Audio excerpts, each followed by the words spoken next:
All right, today I'm changing the spark plugs on this 2013 Audi A4.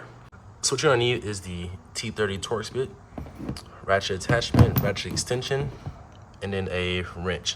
So you don't need a giant torque wrench like this. I just got it because it was the closest thing, but any wrench will do. And you're also going to need 4 Bosch double platinum spark plugs. These are I was on for about 12 bucks a piece. They're about $9.99 on Amazon also. All right, so the first thing we're doing is taking off the engine cover. This just pops right off.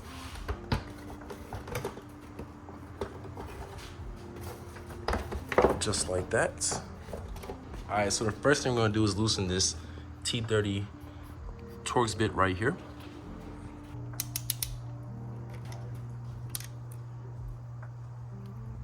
All right, so now that bolt is out, we're gonna disconnect all of the ignition coils from the rail. So all you do here is you push in, pull towards you, and it should slide right off. We're gonna do it for all of them. So once all the clamps are undone, like I said, you push the rail towards the ignition coil, pop that out for all 4 of them. Simply just slide it off, So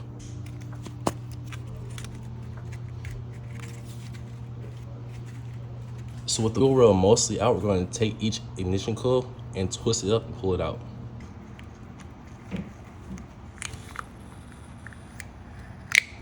And once you get it up, you can slide the rail back even more and then pull the ignition coil all the way out the engine, just like that. And you do that same process for all 4. All right, so with all the ignition coils out of all 4 cylinders, we're gonna take the ratchet and the extension. We're gonna take out all 4 spark plugs. So once they're all broken loose, you can actually unscrew them by hand. All right, so to get the spark plug out, just take your ignition coil, slide it back into the cylinder, and it should stick to the end of it.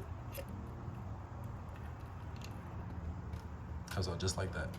And then if you drove your car, this is probably hot, so grab a towel and slide it right off. All right, with your new spark plug, just go ahead and slide it into the cylinder. Right down in there. And you can tighten it up. All right, so the last thing you do is just torque it down until it's nice and snug.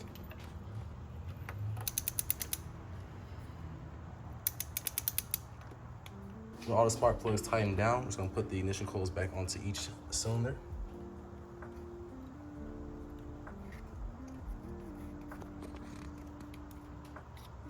And then make sure they're all pushed down completely flush.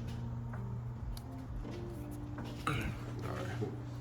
So once all the ignition coils are back in, just slide your rail back on, lock them in place, and they're all good to go. And the last thing you do is put in the T30 Torx bit. Make sure all your connections are nice and flush. And the last thing you do is just start it up, make sure everything looks good.